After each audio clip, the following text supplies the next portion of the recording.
Evolution radio show with his wife Kathleen, and is a frequent contributor to Nexus magazine and Atlantis Rising magazine.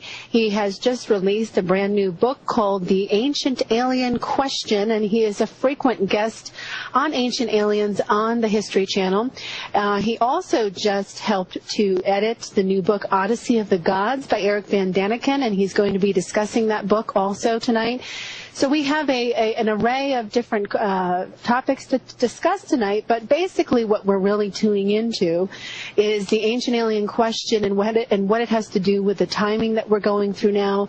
And we are live tonight. If you have questions and you would like to ask Philippe a question, you can certainly call in, or you can send me an in-quick message live on achieveradio.com, and we would be happy to take your calls and questions tonight. Welcome, Philip. Thank you for joining me. Thank you for having me. Well, I'm very excited to have you here because your publisher got me a copy of this book rather quickly, and I've been able to kind of look through it and get an idea of what this is about, and it's quite fascinating. So I'd like you to start, if you will, with talking a little bit about your new book, and then we'll get into Eric Van Daniken's book. But where are we, and how did you get into this topic, and just kind of give us a background and where we're at now. Well, I began to be interested in ancient history, basically when I was a young child. I remember when I was 10 years old, and I was doing reports on the Great Pyramid and various other monuments. So definitely this interest in ancient history has always been with me. But I then became a teenager, and like all teenagers probably lost this interest somewhat and substituted it with other interests. But in the early 1990s, I was working as an investigative journalist, mostly into politics, and two books came to the forefront, which a publisher wanted me to promote, and one of them had to do with the potential discovery of the lost civilization of Atlantis, in which a Belgian historian, Marcel Massac, had made quite stunning revelations. And it's actually one of my upcoming projects to kind of like bring that about to a English language audience. And the other one had to do with the mystery of Rennes Chateau. So over time, these topics remained at the forefront of my interest, and really more and more I began to explore these, and like everybody else, I think, began to realize that there were severe questions which history wasn't answering. And I was not the first, nor the only one who clearly identified that there were bits and chunks missing from our historical timeline. It's precisely what got Eric Van Daniken going into the history questioning as well. And really, what it came about was that in 1995 I was invited by Eric to speak at his World Conference in Bern, and I spoke at two consecutive conferences in 1997 in Orlando and 1999 in the German town of Gelsenkirchen. So my interest and my connection with the ancient alien question, so to speak, goes back to those times. And basically what the book is about is as you said, there is an extremely popular television series called Ancient Aliens on the History Channel, and it's almost finished. It's almost has its final episode of the third season. And basically what it is going back to questioning whether or not we were alone in the past, and presenting evidence to suggest that clearly the answer that we were visited by otherworldly intelligences is quite straightforwardly a likelihood, if not a positive. And so I explore this in this book as well, to an extent that it is written for a general market, and it basically is there to answer at a very basic level whether or not we have been visited. And I'm presenting some of the evidence, the best evidence. I'm also presenting some of the traps, some of the stories which are going around, some of the big theories that certain people adhere to and how they came about. And so basically you get a general picture, but also what I am underlining is that there's a reason why the ancient alien question has not really been answered. Why science isn't willing to negotiate? Like there's the old saying about how the American government is unwilling to negotiate with terrorists. Well, there is the same standoff with scientists who are unwilling to engage in these kinds of debates. They are very narrow in their approach, and basically the end conclusion is that when it comes to have we been visited or not, the answer really has to be yes, we have been visited in the past.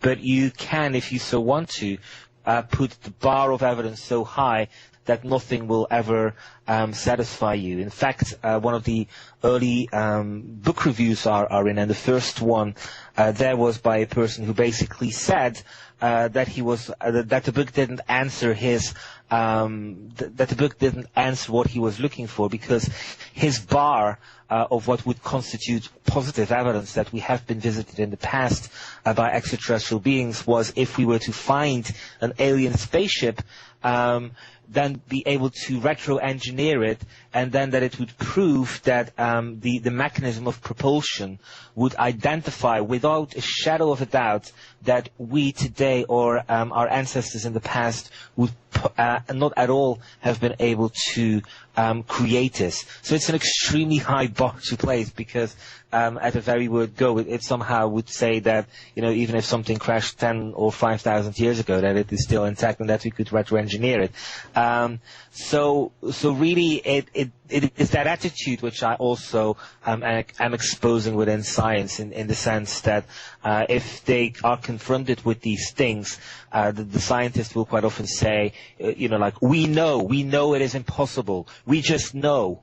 And when you ask them how do they know, then they will repeat, but just at a louder tone, saying, we know. And that is supposed to be, like a scientific argument. And sorry.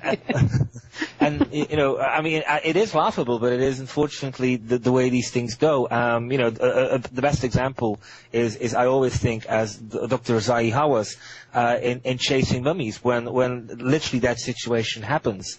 And I mean, just to give one more example, in 2008 I was at a scientific conference on the Bosnian pyramids, and there were 25 leading Egyptologists there, deans of faculties of archaeology and Egyptology, and people who are considered to be the true leaders in their field. And there was I, a small journalist, and after my 15-minute or 20-minute presentation, they came to me because what I had said was the following, that the Egyptian pyramids were no longer the oldest in the world, because archaeologists had identified pyramids in Peru which were dated to 3200 BC, and these leaders in the field of pyramidology had never heard of this, that their colleagues had done this. They are so isolationist in their studies that basically somebody who is an expert in Egyptian pyramids had no idea that they were no longer the oldest pyramids, or to that extent had never heard that there were pyramids elsewhere in the world. And that is really, why we are, why it's basically up to me, or not up to me, but why the book The Ancient Alien Question is written by me and not by scientists, because scientists are so insular that it'll take several decades before they will actually write a book like this. Well, I think most of my listeners have gotten beyond the scientific prove-it-to-me attitude, I hope. At least, I mean, I've had quite a few people on this show that have really catapulted us as an audience into a different kind of state of awareness when it comes to this. And so the reason I wanted to have you on the show was because I was quite fascinated with your work and how you tie in the ancient places to the ETs, because my work with the indigenous cultures has a long history of being able to show that, we were in fact visited, and why mainstream refuses to really acknowledge that. Or when you go into the UFO subculture, usually what happens is it's kind of like Roswell is what started everything, and people don't like to go past or, further back beyond Roswell most often. So unfortunately, there seems to be, and maybe I'm wrong, but it seems to be this kind of division where people either get onto this subculture and go from Roswell forward, or they actually get on where you are and they're back into the ancient worlds, they're back into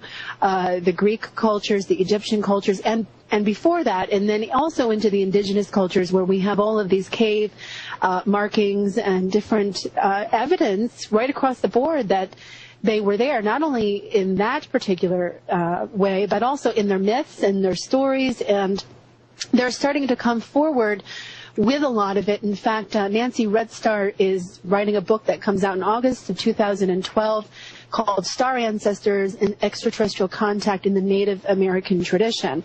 And she is revealing a lot of the ancient wisdom keepers' details on these things because it's time. They feel that it is time for all of this to come forward.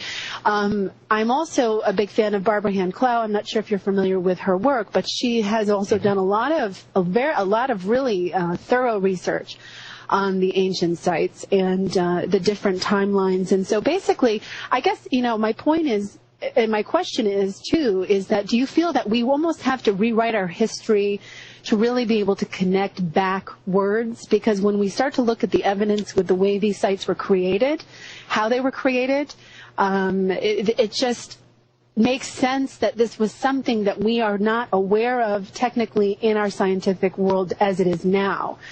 But do you think that the average person who looks into this stuff needs to almost get over or wake up from the fact that they've been indoctrinated into a false history?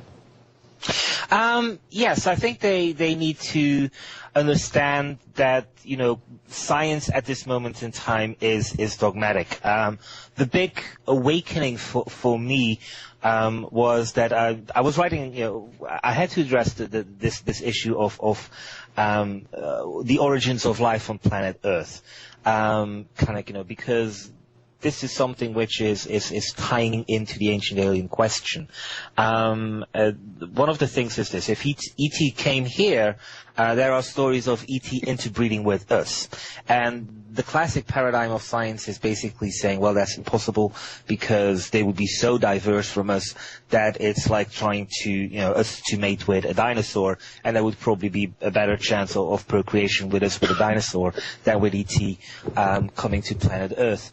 So what I was looking at was basically where we were with this theory of panspermia, which is basically something which the discoverers of the DNA structure, people like Francis Crick, were saying that DNA was simply too complex to have originated on planet Earth and that it had to have come from somewhere else.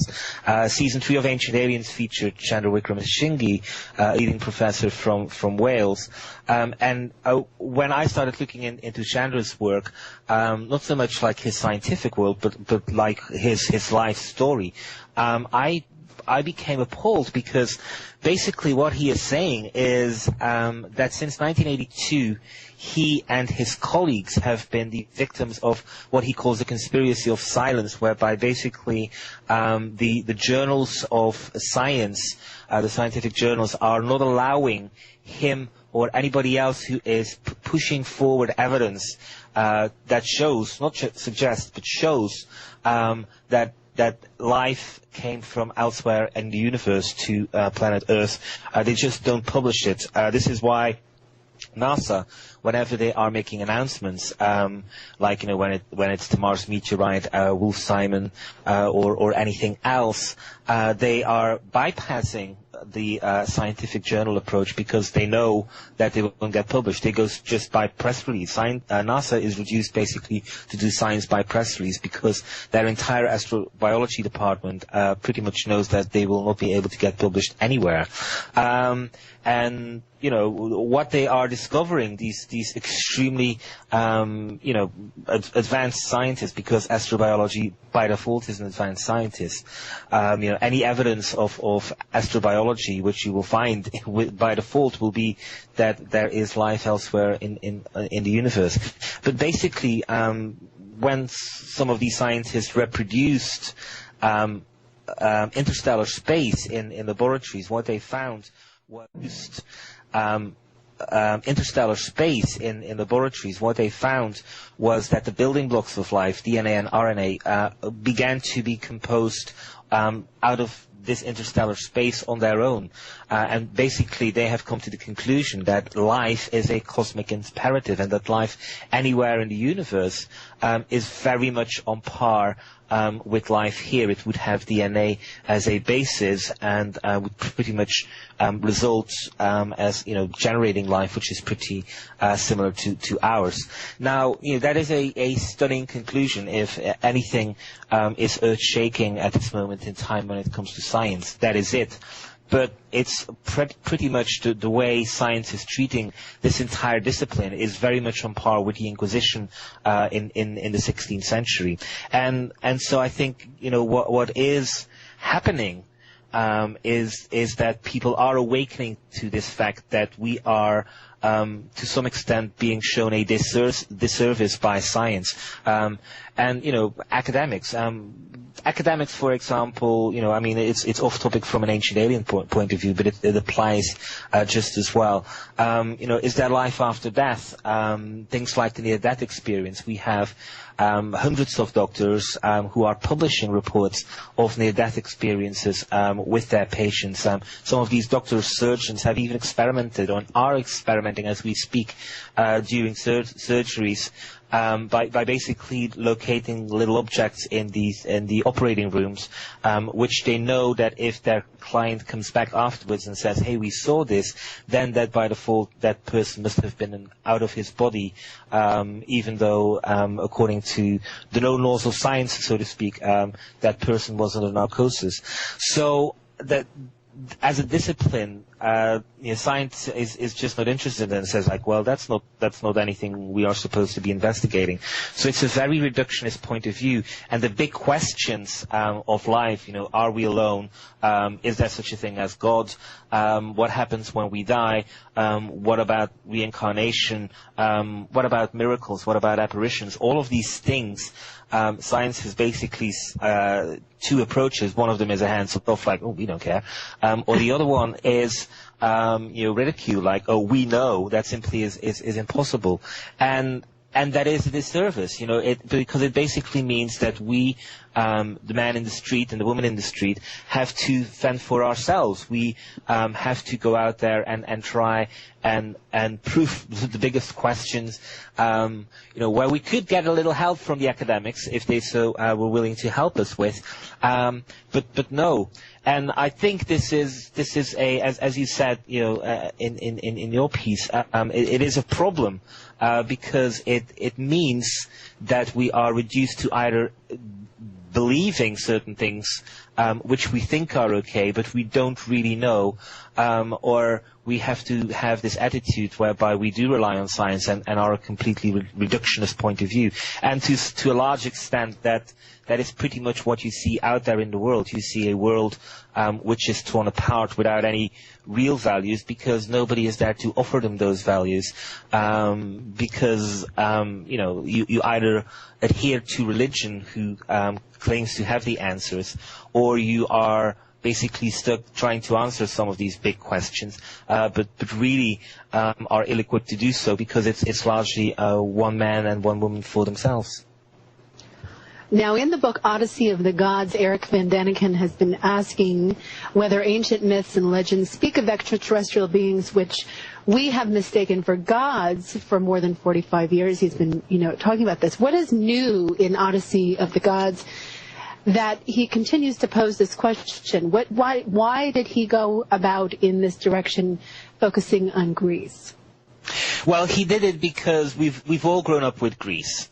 Greece is one of those things which, as a teenager, most of the time we get our teeth stuck in at school. We have to read the Greek myths, and what Eric is showing, there are two categories of Eric's books. One of them is the global voyage, showing us all the evidence which he's accumulated for the ancient alien theory. And then his other books, several of which actually don't quite often get translated from German into English.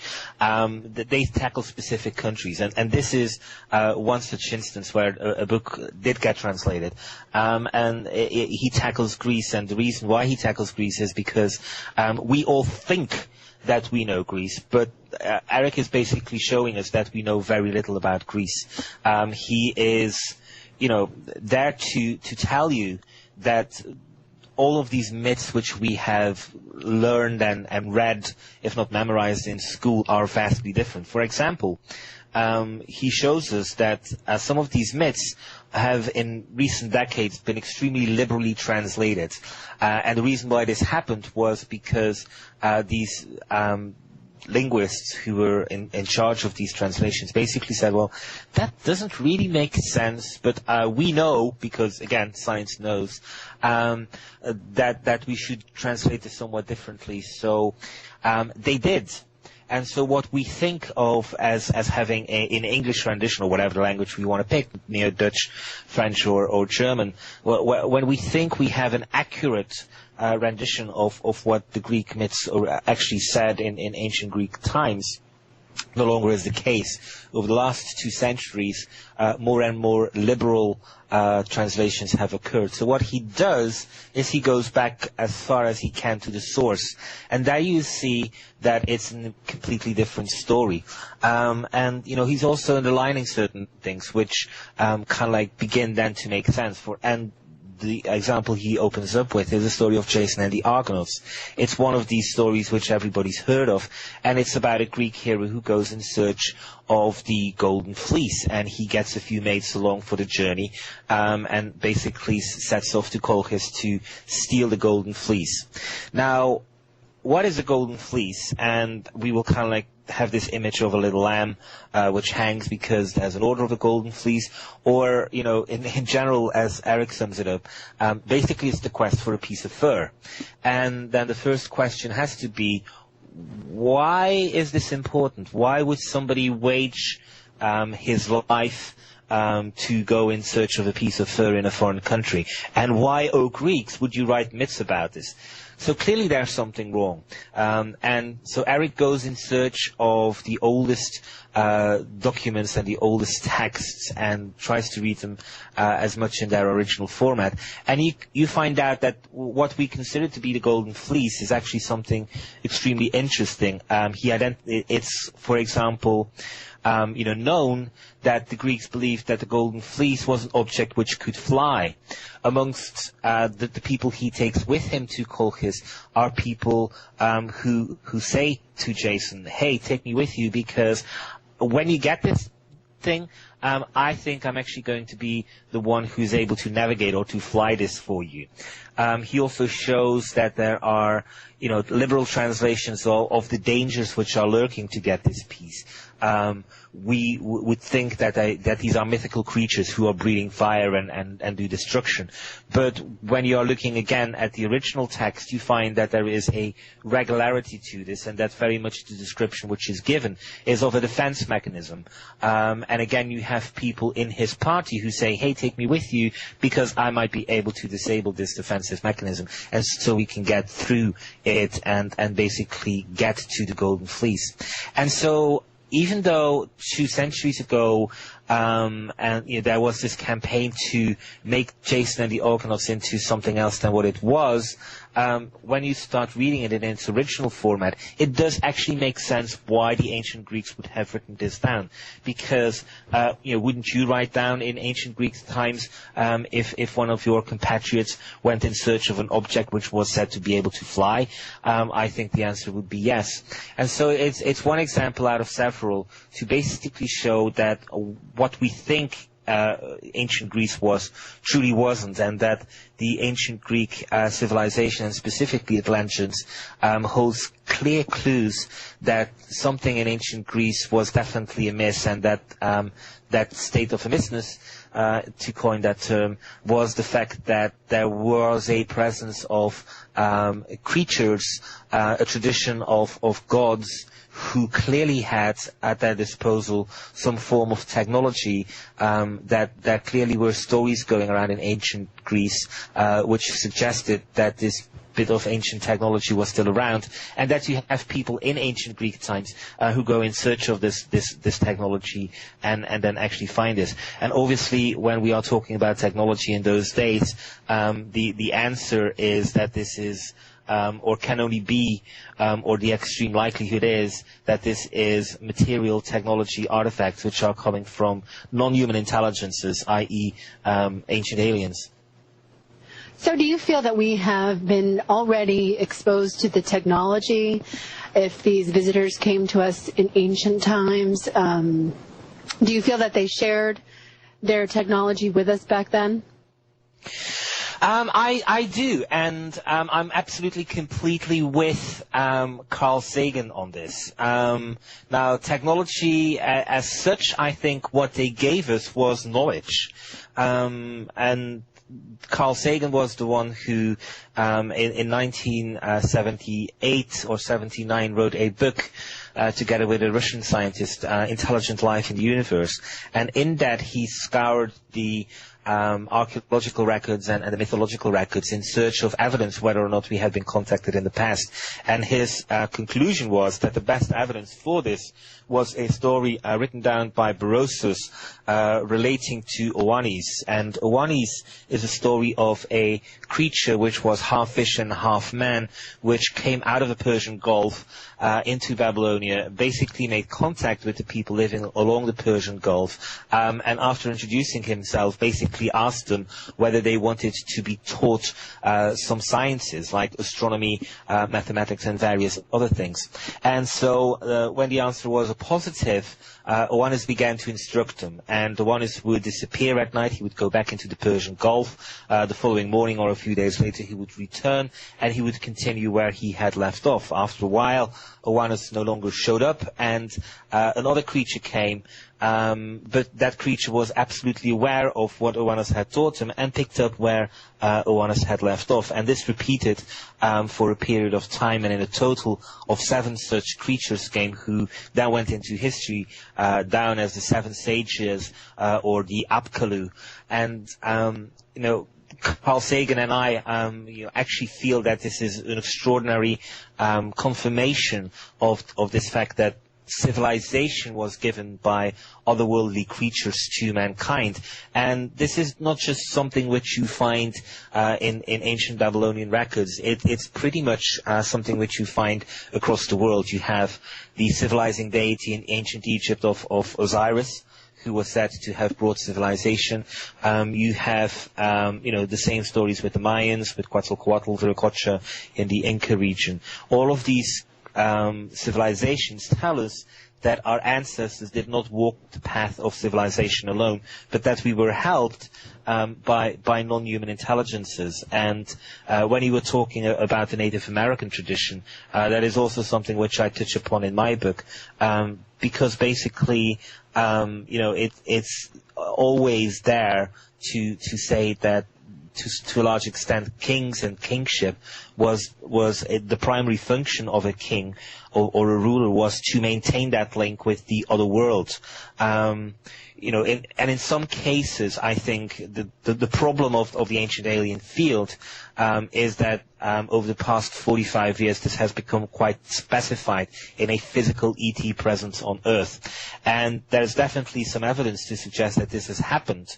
But I also think there is another component to this, which is that on a number of occasions, this contact with otherworldly intelligences was in a more spiritual or a more psychic or a more non-physical form. And so an ancient alien, I would like to see defined more as a contact with a non-human intelligence in the past. And in that case, the field is wide open. You're no longer reduced to just look at evidence of ET spacecraft crashing, where there is some evidence for. But basically, you open it up and you realize that all cultures claimed to be in contact with spiritual entities, whatever you want to call them, non-human intelligences, which guided people, guided our ancestors throughout and helped us on the path of civilization throughout and helped us on the path of civilization to relatively recent in time, and maybe to this very day. Where do you think they went? Do you think they've been here this whole time, or do you think that they have left and they're on their way back? I think it depends. I think they, I think they're there. I think they are contactable, and when you look at the history, you will find that they are, still being contacted. People who, like Terence McKenna, will tell you that when he took ayahuasca, he made contact with these non-human intelligences, and they, I actually use him as an example because what they gave to him was a mathematical equation of the nature of time, and it is a great example of these intelligences giving us information, and which basically exceeds our own technical capabilities or our own intellectual capabilities. And the time wave zero, as it became to be known, is such a thing. It's something which we have, which Terence McKenna received, but for which we have no real understanding as to what it is supposed to be doing. We know it's a time wave which somehow is a fractal wave, which somehow has to do with when new things happen in time. But that's basically all we know. We know nothing else of this. But this was a contact which he made, in the 1970s. People have made contact since. People are continuing to make contact. So I think for anybody who wants to make contact with these intelligences, you can do it. There's no guarantee that of everything which is out there that you will get any real benefit from this. As always, there are tricksters, I think, in that other world as well. But there's also information out there to be gleaned and contactable, and for us to receive, which is when I say genuine, I mean kind of like of genuine advantage, rather than genuine in the sense that the other contacts would be fake. But when it comes to things like the UFO phenomenon, I think that is far more complex than most UFO researchers have made us believe. I think there is once again that same redux of the ancient alien question. Are some UFOs, are some contacts with extraterrestrials which have been described in UFO literature physically real? I think the answer is yes. But when you start looking at things like the UFO abduction phenomena, you're really beginning to see that people like Betty Andreas and Luca, for example, she gave, and she's absolutely not unique, but she would say that during some UFO abductions, when they were happening, she was floating to this ship, which was hovering above her home, but that actually she saw her physical body remain behind. Now, clearly, what that means is that she's either hallucinating, if this is what we are going to give, which is a conclusion which the scientists and the skeptics would draw, or that again something else which is far more intriguing and far more elaborate is going on than just this redux. Again, reality is far more complex than just the physical ET component of this, and I think that once we are allowing reality to be far more complex, I think things like the UFO phenomenon, the ancient alien question, and various other things are becoming more in their own and in a better perspective. And it also shows, I think, that this knowledge, this contact with the divine is possible. One of the great things, or one of the great tragedies, is that early Christianity and so many other religions, and an awful lot of heresies like Catharism, what they were always saying was that you did not need to have a middleman to experience the divine. And it was basically the Church, the Catholic Church, who changed this. The Catholic Church basically said, you just go to a priest, you tell the priest what the problem is, and the priest will resolve it for you, and your soul will be saved. And this tradition over time broke this contact with the divine, and the great heresies like Catharism, basically said, no, you can experience the divine yourself, and allowed for participants to experience the divine for themselves. Like so many ancient cultures did and other cultures in the world, in the New World at that moment in time were doing. So that is, I think, something which is a contributing factor as to why we quite often have this redux of thinking that ancient aliens or UFOs have to be physically real, because we have lost this sense, this realization that reality is far more complex than we give it credit for. Well, that's a lot of food for thought. In the book, there's a picture in the illustrated section that shows a picture of metallic plates that were found in Ecuador. And I'm quite fascinated with this picture. This is in Eric Van Daniken's book. And it's a bunch of symbols, and it looks like an alphabet of sort, or, and I'm curious about this, and I was hoping maybe you could talk a little bit about what this is and give us some more information on that. Yes, it's a great story, actually, and it actually involves a priest called Father Crespi. And Father Crespi was placed in Cuenca in Ecuador, and he was your pretty typical Salesian priest who was there to tell the people as to what it was, Christianity was all about. And he knew that the people were very wary of receiving donations, and so he always said to people, okay, if you want something, you can just come. But people began to bring him gifts because they felt that if they were going to receive something from Father Crespi, basically they had to give something. And the things he was beginning to receive, because the locals realized that he was interested in certain things, like archaeological things, were plates, metal plates.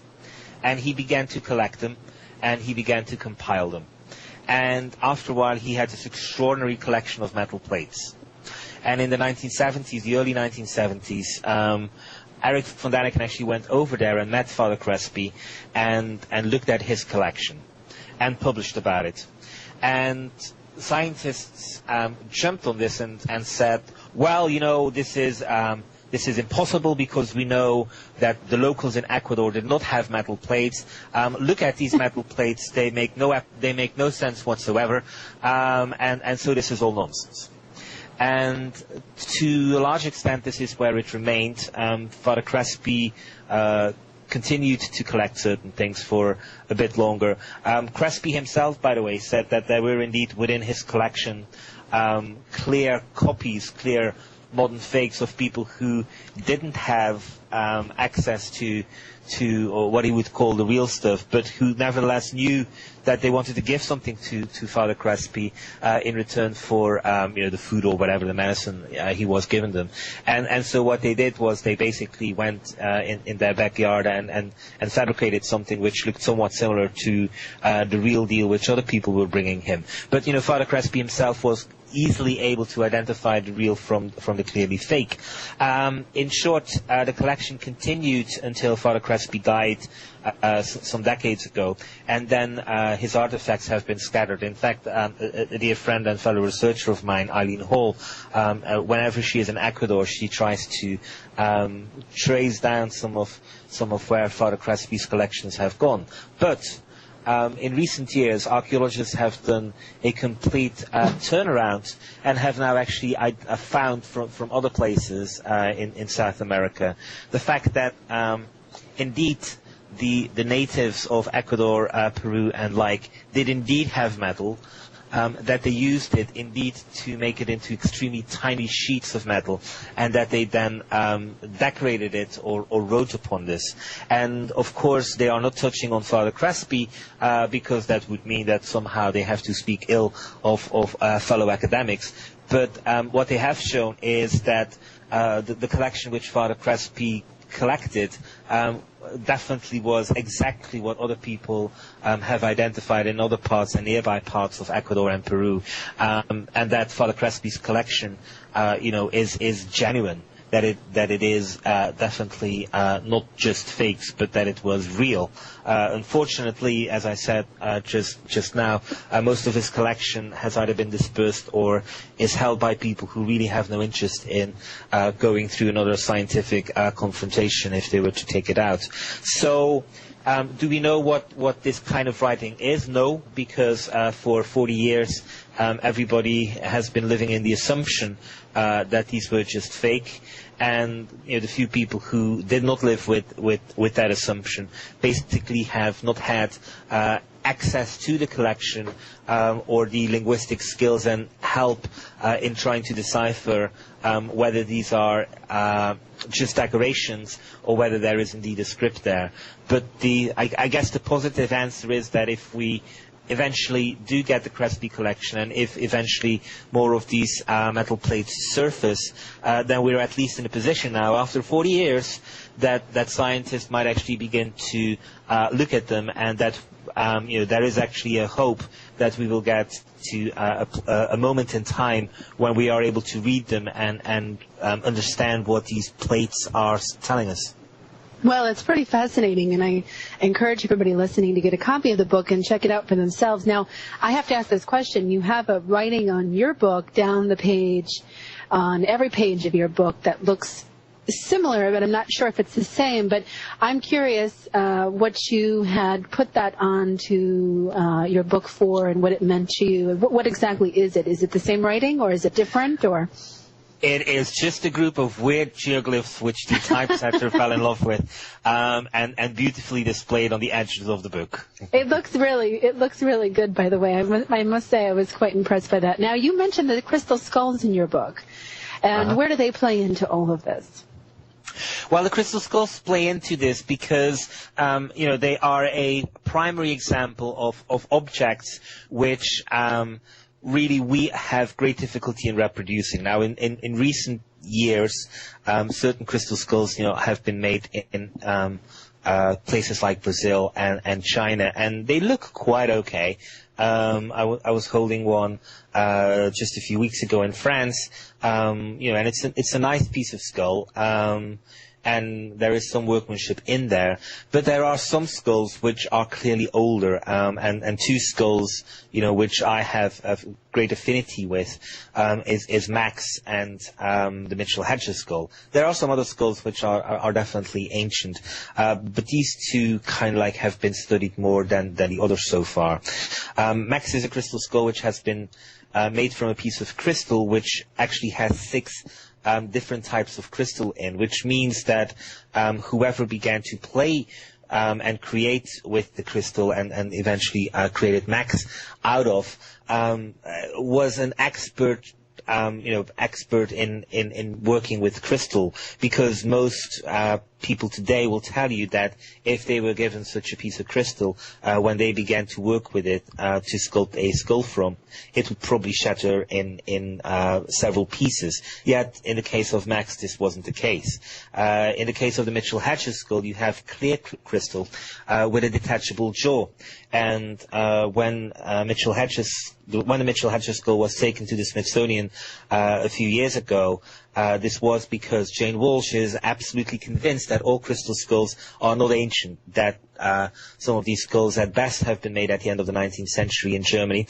And basically, Bill Holman took her up on that challenge and took the Mitchell-Hedges skull to her. And when her team began to do the analysis, first of all, they were absolutely convinced that the jaw was glass rather than crystal, because they all realized that the jaw couldn't be crystal, that it is pretty much impossible today to create a jaw from the same piece of crystal. And so they did the special light on it, and they realized that it was crystal. And so when you look at the DVD of the continuation of this experiment, you kind of realize how, again, scientists are trying to hold on to their preconceived ideas, and how she is actually telling off some of these scientists on camera for not sticking to the scientific stance which was taken by Jane Walsh on the crystal skulls. But to cut, which was taken by Jane Walsh on the crystal skulls. But to cut a long story somewhat shorter, it's clear that there are crystal skulls which date back at least to the Mayan times, and that these crystal skulls are, ancient, are of indigenous cultures. Some of them are probably still hidden by Native Americans, specifically within the Guatemala, Belize, Yucatan area. And so we don't know how they were made. We don't know who these experts were. One person said, one expert said, when he was asked how the Mitchell-Hedges skull was made, that it would take somebody at least 70 years of continuous, 40 hours a week work into sculpting this. And then you have to remember that there would have been no guarantee whatsoever that during this process the skull would probably shatter because of the detachable jaw and what they were trying to do in the case of the Mitchell-Hedges skull. So we are confronted with an object or objects which defy the known laws of manufacturing these things. There was some kind of technology or understanding as to how to work with crystals which we no longer have. And that completely leaves out the likelihood that these skulls do indeed contain information, that we are able to tap in this information, and if not communicate with, that they are some kind of communication device, and very much a piece of spiritual technology that if we are in the right mode, if we have the right mindset, if we have the right psychic abilities, that we are actually able to use these skulls and communicate with certain non-human intelligences. So when earlier on I was saying that there is this big tradition, whether it's the Terence McKenna or ancient Egyptians, of civilizations who said that they were guided by these non-human intelligences. There's always a mechanism through which these non-human intelligences came through. In the case of Terence McKenna, it was drinking this magical potion called ayahuasca. In the case of, I think, certain Native American traditions, specifically Middle American traditions, I think the crystal skulls were these enablers, were these devices, these tools, which allowed people to enter this other realm and communicate with the gods, the non-human intelligences. I'm looking at the pictures in your book, and I am quite fascinated with the locations that you picked to really go into. You picked Peru, and you picked Saqqara and Giza and the Temple of the Sun and Teotihuacan in Mexico. The Orion alignment, why is that so important? Well, it is important in this case because what it is showing is a number of things. One of them is, and this is like it's not hidden as such, but I always like to write books that if you were to reread them, that on the second reading you get certain things more out of, and a bigger pattern begins to appear, which isn't clearly visible in the first reading, because you will be focusing on kind of like the more literal trend of the story. But in the case of Orion, on a primary reading level, if I can say it as such, it's the fact that we have the pyramid complex in Teotihuacan and the pyramid complex at Giza, who both have been identified as having been the layout of Orion's belt. In the case of Giza, this was obviously made extremely famous by Robert Bovell in the Orion Mystery in 1994. And this is one thing. Now, the question then is, why Orion? And you actually have to go into the Mexican tradition to find out that a point just south of Orion's belt was deemed to be a point of creation, that it is said that creation happened in 3112 BC, the beginning of this world age, the famous age which is going to end on the December 21st, 2012, next year.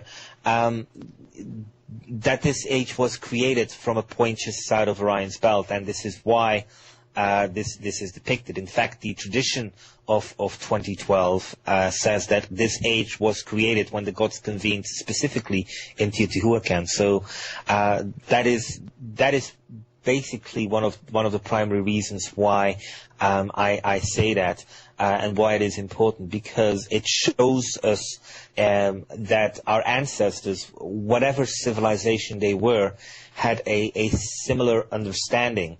When it said that the god Atum descends on the Giza Plateau, what we have in Mexico is that we have a similar tradition which basically says that the gods convened at Teotihuacan. Both instances have to do with Orion's belt, yet we are somehow led to believe by accepted scientists that these two cultures never ever met or even spoke. And I find that highly incredible, because clearly they were building points and complexes, and pyramid complexes to that extent, not just anything, but pyramid complexes, to the same formation, incorporating the same message, and that is truly evidence of the fact that the people of who built Teotihuacan were clearly in contact, or were aware of the tradition of the pyramids in Giza. Science says no, this is impossible. All the evidence clearly suggests otherwise. Well, you've given us a lot to think about, and I just, we're out of time, and I wish we had another hour to talk about this, because I think we could keep going. Your energy is quite lovely, and the way you discuss all of this is just really fascinating. In the closing moments of the show, what is your hope with all of this research and all of these findings that you have come up with, but also other researchers such as yourself and other authors? What is your hope with this material and the world and the masses and people's consciousness?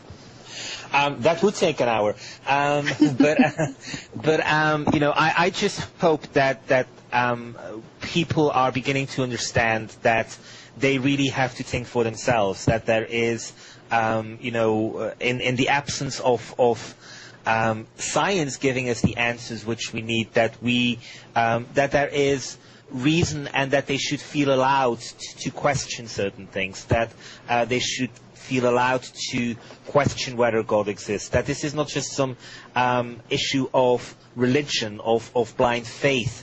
Did ET crash land on planet Earth is not a question of do you believe? Like the standard question is, do you believe in UFOs? The answer is no, I don't believe in UFOs. I search for evidence of UFOs. And that is really, I think, the attitude which we need to take. And the ancient alien question is a guide along those lines. Eric Book is definitely a guide along those lines as well. And I hope that these two books and the other things which I do basically give ammunition is a very hard word. I would say tools for people to help them along these lines when they are questioning these things. The Ancient Alien Question by Philippe Coppens and The Odyssey of the Gods by Eric Van Daniken, two wonderful tools to add to your library. Philippe, thank you so much. And your website and all your information is located on the homepage of Achieve Radio, and also my website. He will be the featured interview for this month. You can listen live there. And good luck with the book. I hope it becomes a bestseller. And it was a pleasure to talk to you tonight. It was my pleasure to be on your show, Hillary. Well, everybody, that's a wrap. Good night, and until next time, namaste.